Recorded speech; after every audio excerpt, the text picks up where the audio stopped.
Welcome back to The Explainer. Today, we're going to talk about building a fortress, but not one with stones and moats. We're talking about a system designed to protect a business from the inside out. We're talking about internal controls. So think about it. What exactly protects a company from total chaos, from honest mistakes, or even from outright theft? If you imagine your business as just an open field, totally vulnerable, what's the defense? Well, the answer is a well-designed system of internal controls. They act like the walls, the guards, the whole shebang, a fortress to keep everything safe and sound. All right, so if we're going to build this fortress, how do we even start? I mean, you don't just start randomly laying bricks, right? No, it all starts with a clear architectural blueprint. And in the world of business, that blueprint is the control process itself. Okay, so here it is. This is the blueprint. And really, this 5-step loop is the absolute bedrock of good management. First, you set a standard, a goal. Then you measure how you're actually doing against it.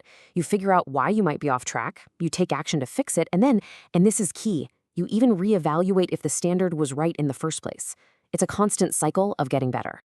But here's a super important reality check. A fortress with gold-plated walls is, well, it's pretty useless if it bankrupts the kingdom, right? The point is, controls have to be practical. They should never, ever cost more to put in place than the problems they're supposed to prevent.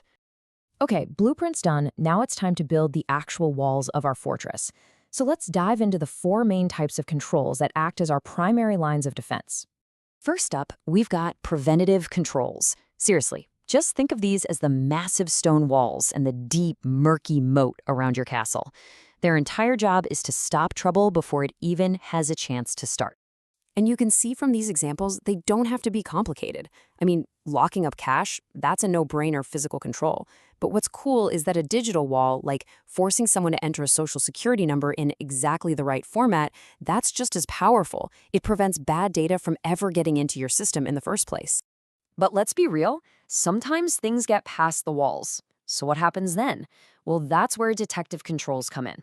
These are your watchmen, the sentries up on the towers, who sound the alarm after something has already gone wrong. Think about it. A burglar alarm doesn't actually stop someone from breaking in, right? But it screams bloody murder the second it happens, so you can react. It's the same idea with, say, a system that flags a bunch of failed login attempts from the same place. That's a digital alarm bell screaming, hey, someone's trying to break in over here. It lets you respond before real damage is done. Okay, so the alarm is blaring. A breach happened. Now what? Well, now you deploy your corrective controls. These are your repair crews, your emergency response teams. They're the ones who rush in to fix the damage and clean up the mess. Yeah, their job is purely reactive. A virus gets through. This control is all about getting rid of it and restoring the system. A huge batch of invoices got entered wrong. This is the process for fixing all those errors and getting the books back on track. And finally, we have something a little different, directive controls. These aren't really about stopping bad things. They're about encouraging good things. Just think of them as the written laws of the kingdom. You know, policy manuals, training programs, all the stuff that guides everyone to do the right thing from the get-go. Now, let's zoom in on what might be the most critical part of our whole fortress, guarding the treasury. When it comes to protecting assets, there is one golden rule, and it is absolutely 100% non-negotiable. We're talking about segregation of duties. And it all boils down to a super simple mnemonic, RCR. That stands for Authorization, Recordkeeping, Custody, and Reconciliation. You got to remember these 4 letters, because keeping these functions separate is the absolute key to preventing the most common types of fraud and, frankly, just screw-ups. So here's the bottom line, the crucial point. These 4 jobs, authorizing things, recording things, having physical custody of the actual asset, and then reconciling it all, they have to be done by different people or different departments. Has to be. Because if one person can do more than one of these, they have a golden opportunity to commit fraud and then cover their own tracks. And here's a perfect example of how that works in the real world.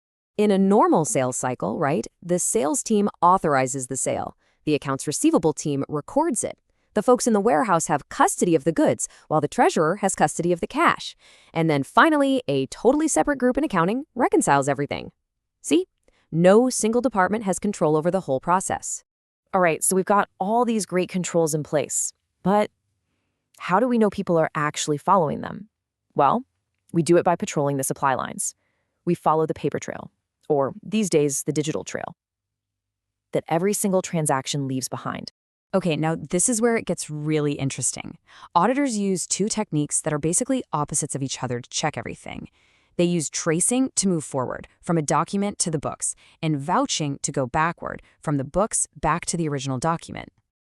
Here's an easy way to think about it. Tracing starts with a real-world event, like a product being shipped, and follows it forward to make sure it actually ended up in the financial records. It's asking the question, did we account for everything that happened? Vouching does the exact opposite. It starts with an entry in the books and goes backward to find the proof, the customer's order, the shipping slip. It's asking, did this thing we recorded, did it really actually happen? You know, a fortress that isn't maintained is just going to crumble over time. And it's the exact same thing with your internal controls. You have to constantly run drills, test your defenses, and make sure they're still holding strong. And there are 4 main ways to do this, kind of like 4 tools in your testing toolkit. You can just ask people how they do their jobs, that's inquiry. You can physically watch them do a task, that's observation. You can go through the documents and logs yourself, that's inspection. Or, for the ultimate test, you can actually do the control procedure all over again yourself to see if you get the same result. That's called reperformance.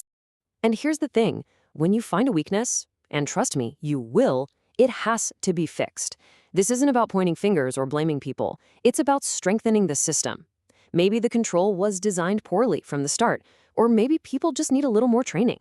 Whatever it is, the goal is always continuous improvement to keep that fortress strong. So, when you boil it all down, what are we really talking about? Internal controls aren't just some bureaucratic red tape. They're not a box-ticking exercise. They are the intelligent design, the very architecture that allows a business to operate safely and effectively in a world that's, let's face it, full of risks. And that brings us to our final thought for this explainer.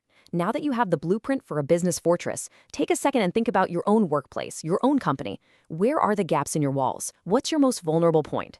Because honestly, just knowing the answer to that question, that's the first, most important step to building a stronger defense.